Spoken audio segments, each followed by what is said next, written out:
My sister accused me of cheating with her husband to cover her own affair, and my parents disowned me instantly. I lost 3 years of my life. Then, her ex-husband emailed me the proof of her lies, so I forwarded it to her new fiancé. This is where the story truly begins, and you won't want to miss what happens. Make sure you're subscribed to see it through to the end. We're always curious. Where in the world are you all watching from today? Let us know in the comments. The silence in my apartment was usually something I cherished, a hard-won peace after the chaos of the last few years. But tonight, it felt heavy, oppressive, like a physical weight pressing down on my chest.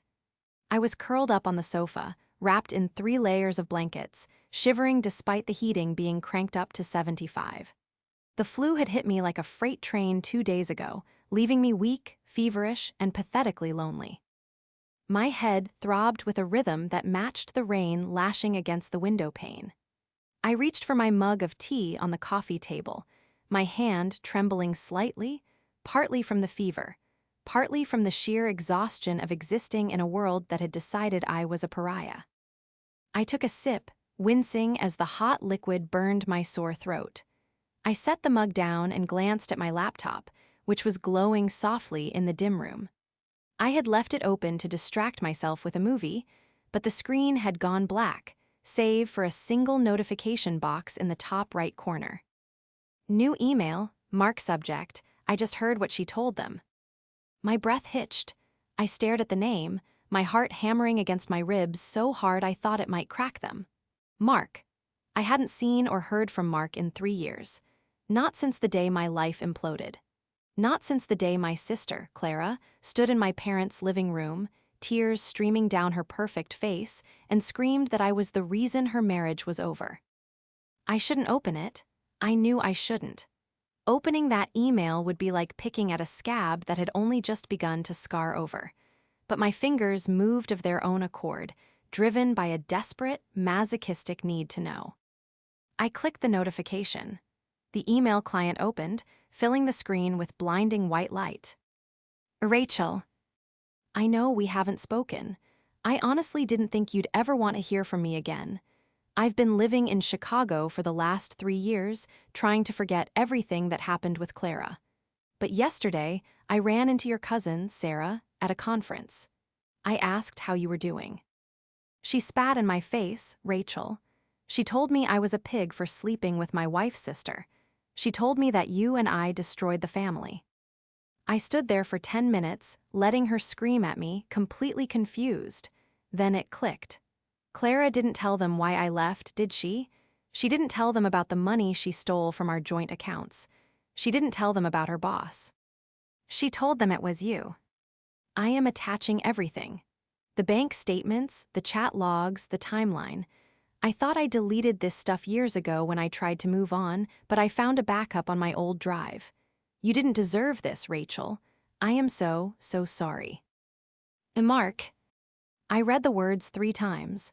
The fever chilling my skin was suddenly replaced by a flush of pure, white-hot rage. I clicked the attachment, a PDF simply titled The Truth, PDF. It downloaded instantly. I opened it. The first page was a bank statement, a joint savings account. Highlighted in yellow were withdrawals amounting to $40,000 over 6 months, transferred to an account I didn't recognize. Next to it was a screenshot of a text conversation between Clara and a contact saved as Derek Work. Clara, Mark suspects nothing. He thinks the money is for the house renovations. When can we book the flight to Cabo? Derek, make sure you cover your tracks. I can't have my wife finding out. I scrolled down, page after page. Evidence of infidelity, evidence of embezzlement, evidence of a woman who had systematically dismantled her marriage while playing the victim. And then, the kicker, a screenshot of a text Clara sent to Mark the day he left her. Clara, if you tell anyone about Derek or the money, I will ruin you. I'll tell everyone you hit me. I'll tell them you're unstable. Just go, Mark. Leave town and don't come back, and I'll let you keep your reputation. I dropped the laptop. It landed on the rug with a muffled thud. I sat there, the room spinning, the nausea from the flu forgotten, replaced by a sickness of the soul. For 3 years, I had carried the shame of a crime I didn't commit. My parents, Victoria and Richard, had looked at me with disgust, branding me a homewrecker, a traitor to the family blood. They had mourned Clara's divorce as a tragedy caused by my selfishness. But it was all a lie. A calculated, vicious lie designed to protect Clara's golden image. I looked at the rain streaking the glass, my reflection a ghostly BL. Against the night. The betrayal was worse than the diagnosis itself. It was a terminal rot that had been eating my family from the inside out, and I was the only one who hadn't known I was dying. I spent the next hour sitting on the floor, the laptop open in front of me, dissecting the document Mark had sent. My background is in forensic accounting. I spend my days tracking hidden assets, analyzing fraudulent ledgers, and connecting dots that people desperate to hide their wealth try to erase. It's a job that requires patience, a meticulous eye for detail, and an emotional detachment from the chaos of money. But looking at these documents, I couldn't detach. Every highlighted line on the bank statement felt like a physical blow. May 12th, $5,000. Withdrawal, May 14th, Hotel del Coronado. I remembered May 14th. That was my mother Victoria's birthday. We were all supposed to go to dinner. Clara had called at the last minute, sobbing, saying Mark was being difficult and refusing to come, so she was too upset to attend. My father, Richard, had spent the entire dinner ranting about how Mark didn't appreciate Clara, how he was distant and cold. I had defended Mark that night. Maybe he's just stressed with the new architecture firm, I had said. Richard had slammed his hand on the table. You always take his side, Rachel. It's unnatural. Looking at the bank statement now, I realized Clara wasn't crying at home. She was at a luxury hotel with Derek. And I had been defending a man who was being robbed blind by my own sister. I stood up, my legs shaky, and walked to the kitchen to pour a glass of water. My apartment was modern, sterile, efficient. It was the home of a woman who worked 80 hours a week because she had nowhere else to be. No Sunday dinners, no holiday gatherings. My mind drifted back to the day the gavel came down on my life. I had gone to my parents' house for Sunday brunch. I remembered the smell of Victoria's famous cinnamon rolls wafting through the hallway. I had walked in, smiling, holding a bouquet of tulips for her. The living room was silent. Victoria was sitting in her high-backed velvet armchair, clutching a handkerchief. Richard was standing by the fireplace, his face a mask of thunder. And Clara was draped across the sofa, looking small, fragile, and utterly devastated. Mom, Dad, I had asked, stepping forward, what's wrong? Victoria didn't even look at me. She just turned her head away, as if the sight of me was physically painful. Get out, Richard said. His voice was low, trembling with a rage I had never heard before. What? Mark left, Clara whispered, her voice cracking perfectly. He packed his bags and left this morning. Oh my God, Clara, I'm so sorry, I said, dropping the flowers and rushing toward her. Don't you touch her, Richard roared, stepping between us. He looked at me with eyes that were usually warm and crinkled with laughter, but were now cold, hard stones. You have the nerve to comfort her, after what you did. I don't understand, I stammered. He told her everything, Rachel, Victoria said, her voice icy. He told her he's in love with you, that you two have been, seeing each other. My jaw dropped. What? That's insane. I haven't seen Mark without Clara in months. Who told you this? Mark admitted it, Clara wailed, burying her face in a cushion. He said you understood him better than I ever did. He said you were soulmates. It was such a specific, juvenile lie. Soulmates. Mark was a pragmatist. He was an architect who spoke in measurements and structural integrity. He would never use a word like soulmates. That is a lie, I said, my voice shaking. Call Mark right now. He will tell you none of this is true. He blocked her number, Richard spat. He changed his number and left. He ran away from the mess you helped him create. And you are no daughter of mine. I tried to argue, I tried to scream the truth, but they wouldn't listen. They had the victim, Clara, weeping and broken, and they needed a villain. I fit the suit. I was exiled. I was removed from the family group chat. I was uninvited from Christmas. When I tried to mail birthday cards, they were returned unopened. Back in my apartment, the rain continued to hammer the glass. I took a sip of water, the cool liquid soothing my throat. Why now? Why send this email 3 years later? I scrolled to the bottom of Mark's email again. P.S. I saw the announcement in the paper. I see she's marrying that venture capitalist, Julian. I almost feel sorry for him. Almost. My blood ran cold. Julian. I knew about Julian, not because my family told me, but because I admit to occasionally stalking Clara's social media from a burner account. Julian was wealthy, old money. He came from a family that valued reputation above breathing. They were the kind of people who did background checks on their landscapers. Clara was getting married in 2 weeks. The engagement party, the official welcome to the family gala, was this Saturday. It was being held at the St. Regis. My parents would be there, beaming with pride, thinking their golden child had finally found a man worthy of her, a man who wouldn't betray her like Mark did. Clara would be playing the role of the survivor who learned to love again. I looked at the PDF on my screen. This wasn't just a document, it was a bomb. Clara had spent her entire life curating a perfect facade. She had destroyed my reputation to save her own. She had let our parents die to me rather than admit she was a cheater and a thief. But she had forgotten one crucial thing. She had forgotten that my profession is literally finding things that people hide. She thought Mark was gone, silenced by her threats. She thought I was too weak, too broken to fight back. She didn't know I had the receipts, and she certainly didn't know that I had nothing left to lose. To understand why my parents believed Clara so easily, you have to understand the dynamic of the house I grew up in. I was the reliable one, the good head on her shoulders daughter. I did my homework, I followed the rules, I got a practical degree, and I got a practical job. I was the background noise to the main event. Clara was the main event.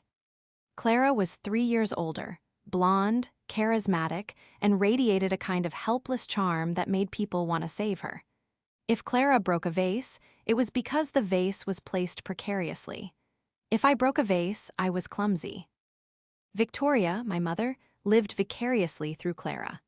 Victoria had been a beauty queen in her youth before settling down to teach elementary school. She saw Clara as her second chance at a glamorous life.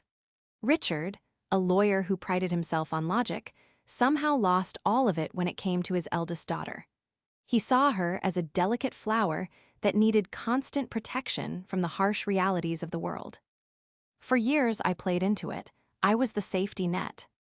When Clara overspent on her credit cards in college, I loaned her money from my savings so Richard wouldn't find out. When she crashed her car because she was texting, I drove out to pick her up and let her tell our parents that I had been driving, so her insurance rates wouldn't spike. I took the fall because I loved her. She was my big sister. I thought that's what sisters did. I didn't realize I was training her.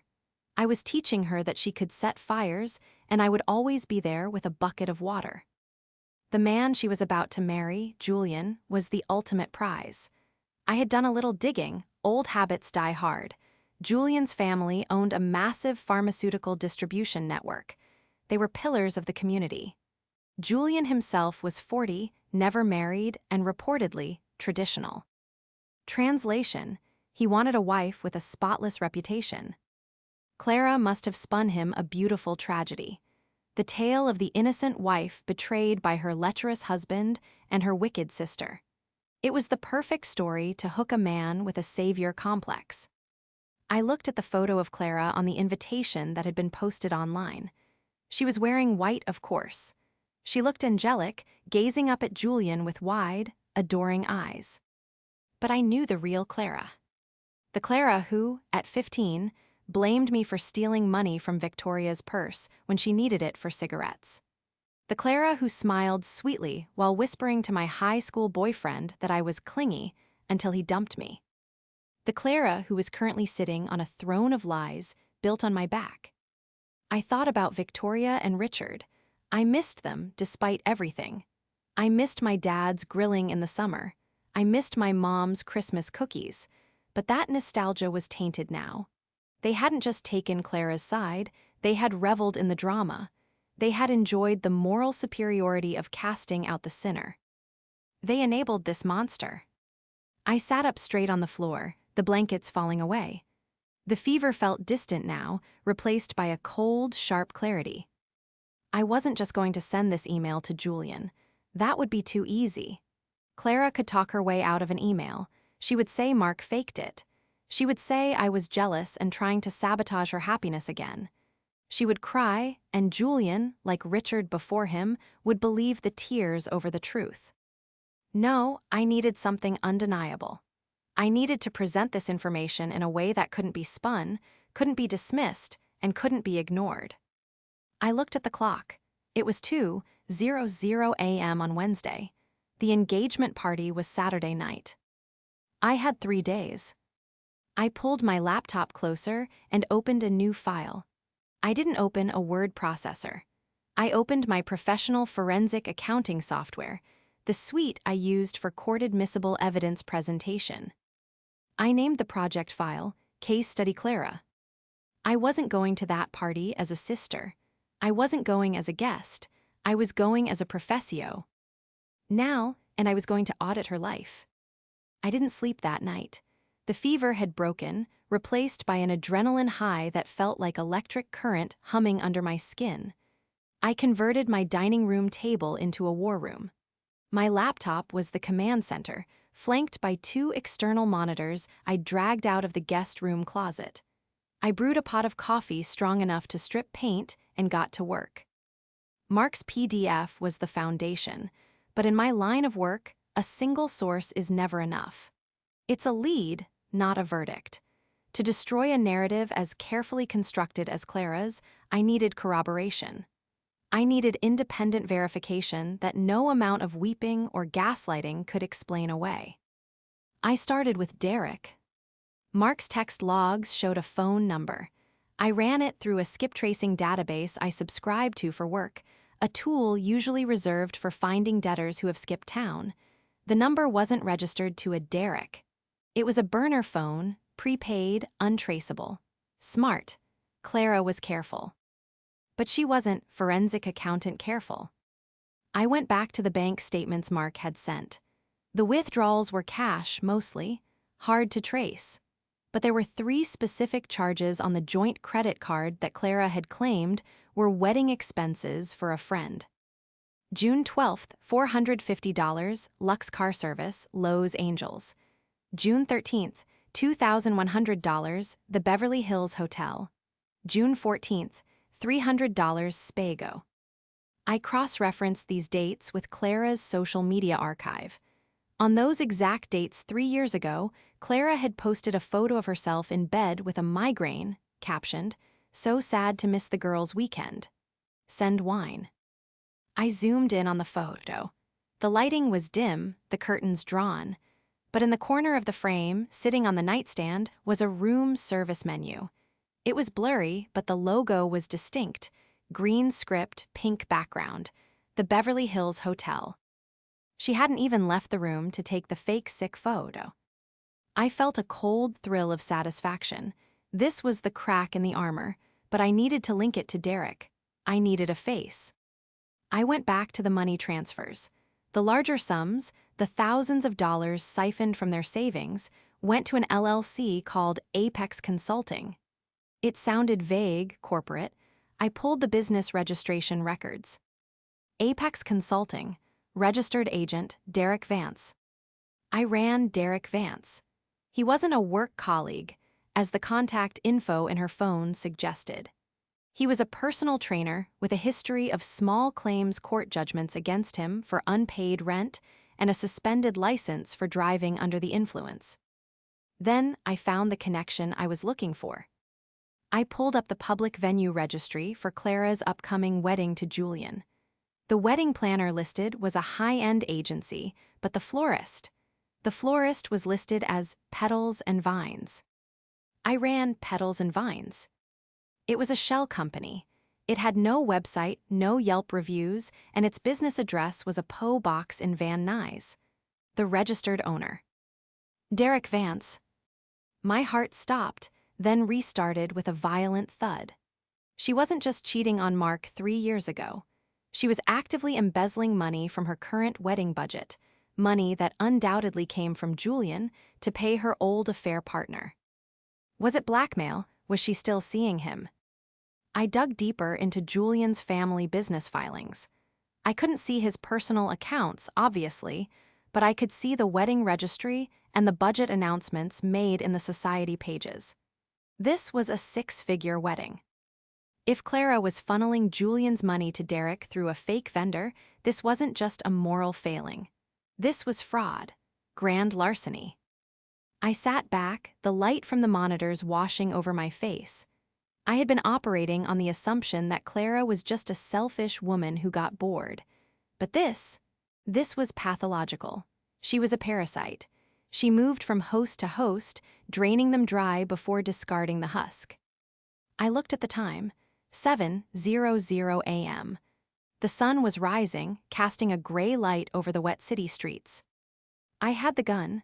I had the bullets. Now I just needed to look her in the eye and see if she would flinch. I needed to see her. I couldn't just drop this bomb from a distance. I needed to gauge her current state of mind. I needed to know if she was desperate, arrogant, or somewhere in between. I decided to play the only card she would respond to, the submission. I sent a text to her main number. I knew she hadn't blocked me. She liked to keep tabs on her victims. Me, Clara, I know I'm not welcome at the wedding. I accept that. But I have something of Grandma S that I think you should wear. It was her blue sapphire pin. It feels wrong for me to keep it when you're the one getting married. Can I drop it off to you? 5 minutes. Coffee shop near your office. I waited. The read receipt appeared instantly. 10 minutes passed. She was weighing the risk against the reward. The something blue from our late grandmother was a high-value P. ROP for her perfect wedding narrative. She wouldn't be able to resist the optics. Clara, fine, Starbucks on 4th. 1:00 p.m. Don't be late and don't make a scene. I have meetings. I arrived at 12:45 p.m. I dressed impeccably, a sharp navy blazer, tailored trousers, my hair pulled back in a severe professional bun. I didn't want to look like the sickly, rejected sister. I wanted to look like the success she claimed I wasn't. Clara breezed in at 1:05 p.m. She looked expensive. Her hair was a perfect cascade of blonde waves, her coat was cashmere, and on her finger sat a diamond the size of a skating rink. But beneath the polish, I saw the tension. Her eyes were darting around the shop, checking who was watching. She slid into the booth opposite me, not bothering to take off her sunglasses. "Well," she said, extending her hand, "let's have it." I didn't reach for my bag. I just folded my hands on the table and looked at her. "Hello, Clara, you look prosperous." "I don't have time for small talk, Rachel. Give me the pin so I can leave. I actually have a life."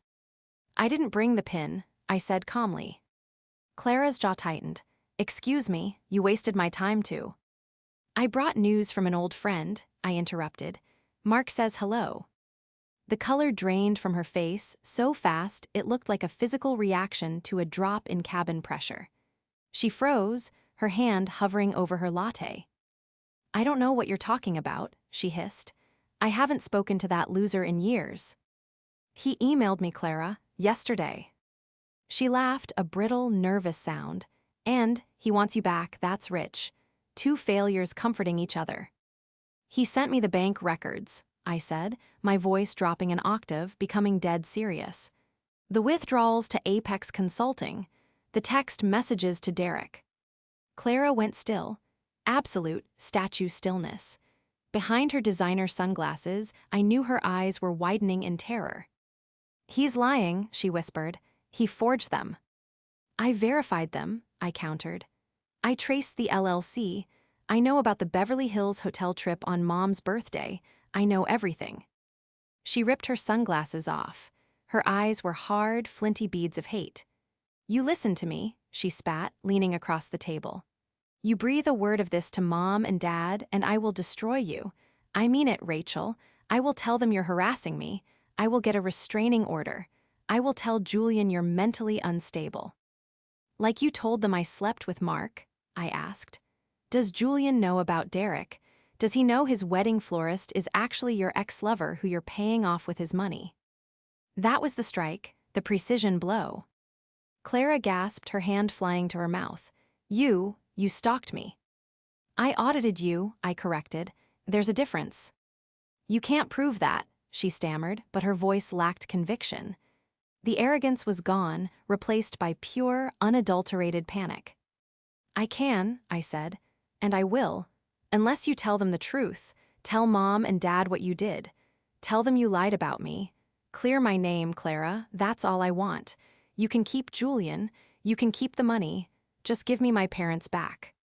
Clara stared at me for a long moment. Then, a slow, cruel smile spread across her face. It was the smile of someone who realized they still held the ultimate trump card, leverage over the heart. "You really are pathetic," she said softly. "You think they'll believe you, even with your little spreadsheets? Rachel, they hate you. They've spent 3 years hating you. It's part of their identity now. If you show them this, they won't thank you. They'll hate you even more for ruining my happiness, for ruining the family's reputation." She stood up, buttoning her coat. "Go ahead," she challenged. "Send your email. Julian won't read it. He trusts me. And Mom and Dad, they'll just block you again. You're a ghost, Rachel. Stay dead." She turned and walked out of the coffee shop, her heels clicking a rhythm of defiance. I sat there, watching her go. My hands were shaking, not from fear, but from a cold, hard realization. She was right. An email wouldn't work. A conversation wouldn't work.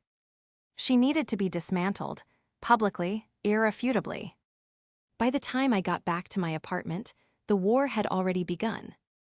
My phone, which had been silent for years regarding family matters, was lighting up. Missed call Mom, missed call Dad, voicemail, one new message. I sat on my couch and pressed play. "Rachel," my father's voice boomed through the speaker, distorted by rage. "Clara just called us in tears. She says you cornered her at a coffee shop, that you threatened to ruin her wedding with some insane conspiracy theories about her ex-husband. I am warning you. If you go anywhere near that ceremony, if you try to contact Julian, I will call the police myself. You are sick. Get help." Click. I didn't cry. 3 years ago, that message would have broken me. Today, it just felt like data. It confirmed Clara's strategy, preemptive strikes. She was painting me as the unhinged stalker before I could even open my mouth. I went back to my computer. If I was going to do this, I had to be thorough.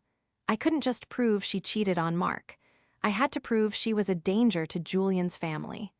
Old money families don't care about infidelity as much as they care about liability. I looked at the Petals and Vines shell company again. I needed to know how deep the hole was. Why did she need so much money? Derek wasn't just a lover, he was draining her. I pulled Clara's credit report. As her sister, I knew her social security number by heart. I used to do her taxes for her in college. It was a breach of privacy, yes, but we were way past ethical boundaries. The report was a sea of red. Maxed out cards, a personal loan for $50,000 taken out 6 months ago from a high-interest lender. And then, I saw it. A secondary, authorized user on one of the cards. Victoria Miller. My mother.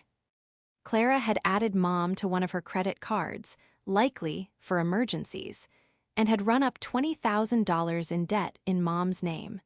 Victoria probably didn't even know. Clara intercepted the mail, or had the statements go digital to an email Victoria couldn't access. This was it. This was the nuclear option. She wasn't just stealing from Julian. She was stealing from our parents. The parents who had disowned me to protect her. The parents who thought she was their perfect, successful angel. I felt a wave of nausea. My parents were retired. They lived on a fixed pension and their savings. $20,000 was a devastating hit for them. I printed the credit report. I highlighted the authorized user section. I highlighted the balance. Then I went to work on the presentation. I didn't make a messy stack of papers. I created a bound booklet, a professional dossier. Cover page, financial and behavioral analysis. Subject Clara Miller. Section 1, the divorce, the mark evidence. Section 2, the embezzlement, the Derek vendor evidence. Section 3, the familial fraud, the credit card theft. I printed 3 copies, one for Julian, one for my parents, and one for me. I checked the time. It was Thursday evening. The engagement party was Saturday at 7:00 p.m. I wasn't going to email this. I wasn't going to mail it. Clara had challenged me. She said I was a ghost. She said I couldn't get near her. But she had forgotten one detail about the venue. The St. Regis engagement ballrooms have a service entrance, and before I was a forensic accountant, back in college, I worked catering for high-end events. I knew the staffing agency Julian's family used. I still had my uniform in the back of my closet, black slacks, white crisp shirt, black vest. I wasn't going as a guest. I was going as the help. I stood in front of my mirror, holding the dossier. The woman looking back at me wasn't the sad, sick girl from 2 days ago. She was a reaper. "Okay, Clara," I whispered to the empty room. "Let's see if you can cry your way out of this." The St. Regis ballroom smelled of white lilies and money. It was a scent I knew well from my catering days, a mix of expensive perfume, hairspray, and the metallic tang of chilled champagne. I stood near the service entrance, adjusting the black vest of my uniform. I had pulled my hair back so tight it pulled at my temples, and I wore thick-rimmed glasses that I didn't actually need. To the guests, I was invisible. I was just a pair of hands holding a tray. I was part of the furniture. From my vantage point in the shadows, I watched them. My parents, Richard and Victoria, were seated at the head table. They looked older. My father's hair had gone completely white, and my mother's shoulders seemed more stooped than I remembered. But they were smiling. They were laughing at something Julian, the groom-to-be, was saying. They looked like a happy, complete family. And there was Clara. She was radiant. She wore a sleek, white cocktail dress that probably cost more than my car. She was holding court, touching Julian's arm possessively, throwing her head back in laughter. She looked like a woman without a care in the world, a woman who had successfully buried her skeletons. I felt a tray being shoved into my hands by the floor manager. "Champagne toast in 5 minutes. Circulate near the front." "Understood," I said, keeping my head down. I moved through the crowd. I heard snippets of conversation, people praising Clara's elegance, praising Julian's business acumen. It was a room full of people celebrating a merger based on fraud. Underneath the silver tray of crystal flutes, I had the 3 dossiers tucked against my hip, hidden by the overhang of the serving napkin. The music faded, a hush fell over the room. Julian stood up, tapping a spoon against his glass. "If I could have everyone's attention," he said, his voice booming and confident. "I just want to say a few words about my beautiful Fiancé, Clara." Clara beamed, looking down with practiced modesty. "In my line of work," Julian continued, "trust is everything. You meet a lot of people who want something from you, people who wear masks, but with Clara, what you see is what you get. She is the most honest, transparent soul I have ever met." The irony hit me like a physical blow. I almost dropped the tray. Honest, transparent. "To Clara," Julian finished, raising his glass. "To the truth." "To the truth," the room echoed. That was my cue. I didn't wait for the applause to die down. I walked straight toward the head table. I wasn't serving the guests. I was making a delivery. Clara saw me first. Her smile faltered, then froze. She squinted, trying to place the familiar face behind the glasses and the uniform. Then, recognition hit her. Her eyes went wide, filled with a primal terror. She stood up abruptly, knocking her chair back. "Security," she squeaked, her voice high and unnatural. "We need a waiter removed. Immediately." Julian frowned, looking at her. "Clara, what's wrong? It's just a server." I reached the table. I set the champagne tray down on the white tablecloth with a loud, deliberate clatter that silenced the nearby guests. "I'm not here to serve drinks," I said, my voice clear and steady, projecting to the silent room. "Rachel," my mother whispered. She looked at me as if I were an apparition. "What are you doing here? You're a waiter." "I'm working, Mom," I said, "just like Clara is working you." "Get her out of here," Clara screamed, pointing a shaking finger at me. "She's crazy. She's stalking me. Julian, don't listen to her." 2 security guards started moving toward us from the back of the room. I had about 30 seconds. I pulled the dossiers from under the napkin. I slammed the first one down in front of Julian. "Case study, Clara Miller," I announced. "Page 4, Julian, look at the vendor petals and vines. The florist you just paid a $15,000 deposit to." "Don't touch that." Clara lunged for the booklet, but Julian caught her wrist. He was a businessman. When someone presents a document with that kind of authority, instinct takes over. He opened it. "Page 4, I repeated. "Registered agent, Derek Vance, Clara's ex-boyfriend. You're paying for her affair with your wedding budget." "Derek," Julian whispered, his face draining of color. He looked at Clara. "Who is Derek?" "It's a lie," Clara shrieked, looking frantically at the approaching guards. "She typed that up, it's fake." I turned to my parents. I placed the second dossier in front of my father. "And for you, Dad," I said, "page 12, the credit report." "Rachel, please," my father stammered, looking from me to the guards. "Don't make a scene." "Read it," I commanded, my voice cracking with 3 years of suppressed pain. "Look at the authorized user on her maxed-out credit card. Look at the name, Dad." Richard looked down. He adjusted his glasses. I saw his eyes scan the line. I saw the moment his heart broke. "Victoria Miller," he read softly. He looked up at my mother. "Vicky, did you open a card with Clara?" "No," my mother whispered, clutching her pearls. I never signed anything." "She forged it," I said, staring directly at Clara. "She stole $20,000 from you, Mom, while you were disowning me for being a betrayer. She was stealing your retirement fund to pay off her debts." The security guards arrived. One of them grabbed my elbow. "Miss, you need to come with us." I didn't fight him. I didn't need to. The grenade had already detonated. "Wait," Julian said. His voice was cold, sharp, and terrifyingly calm. He held up a hand to the guards. "Let her go." He was staring at a screenshot in the dossier. The text message where Clara told Derek, "He's an idiot with a checkbook. Just wait until the wedding is over." Julian slowly closed the booklet. He stood up and turned to Clara. The entire ballroom was dead silent. You could hear the hum of the air conditioning. "Clara," Julian said, "is this true?" "Julian, baby, look at me," Clara pleaded, grabbing his lapels. Tears streaming down her face, real tears this time, tears of a woman watching her future evaporate. "She's jealous. She's always been jealous. You can't believe a caterer over your future wife." "I verified the LLC," I said quietly from the side. "It's public record, Julian. You can check it on your phone right now." Julian pulled his phone out. He didn't look at Clara. He typed in the Secretary of State website address. He typed in petals and vines. He stared at the screen for a long, agonizing 5 seconds. Then he looked up. His face was a mask of disgust.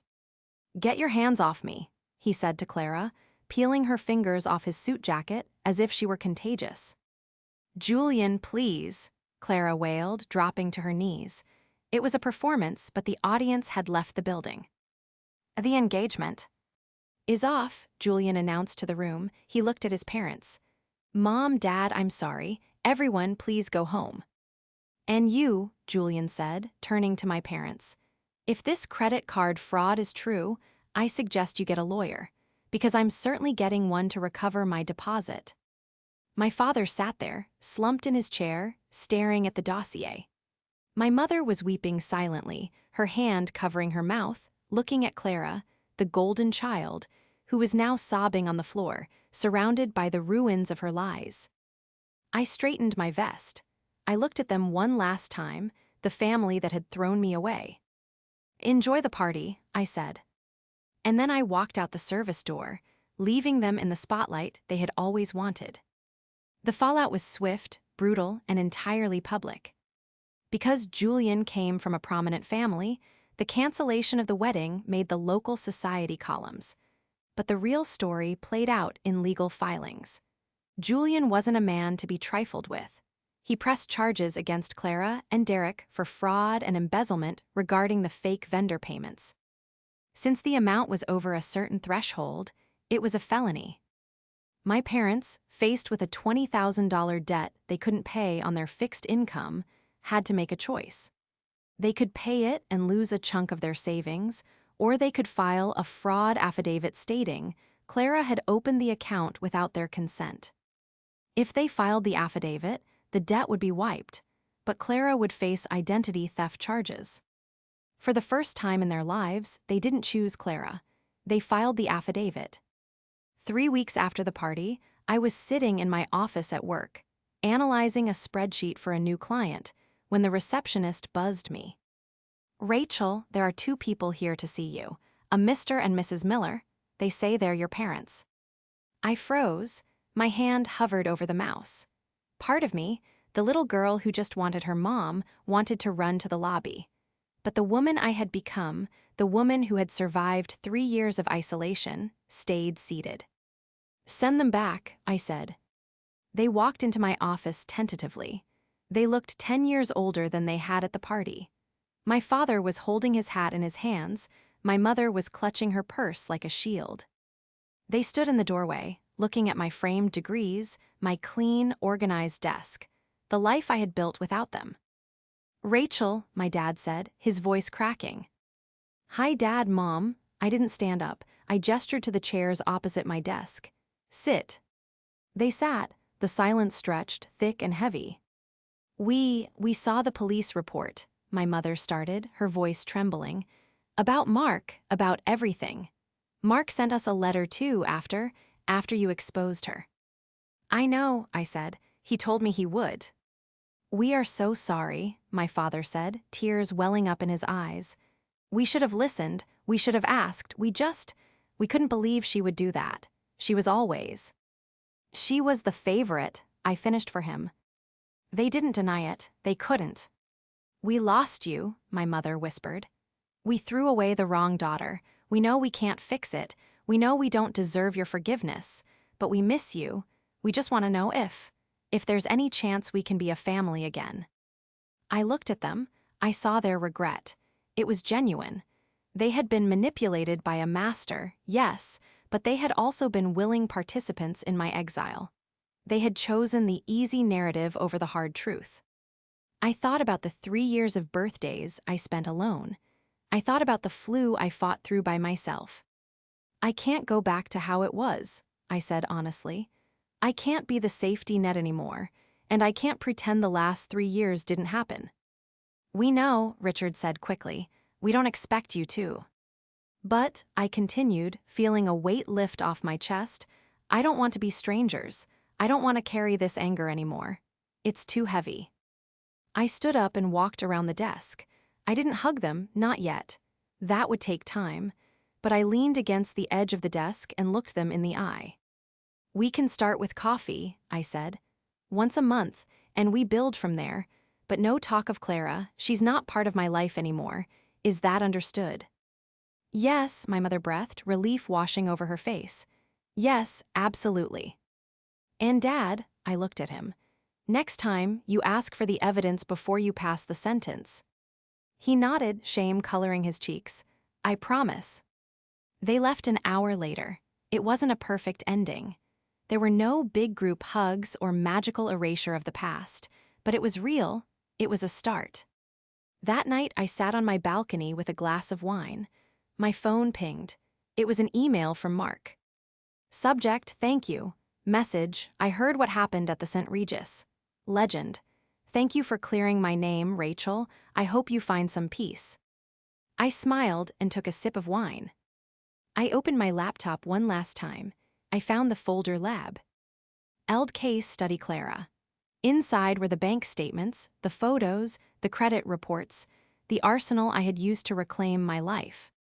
I right-clicked, delete. Are you sure you want to permanently delete these items? I hit yes. The screen cleared. The rain had stopped, and the city lights below were twinkling like diamonds. I wasn't the sister who was left behind anymore. I was Rachel Miller, forensic accountant, and my ledger was finally balanced.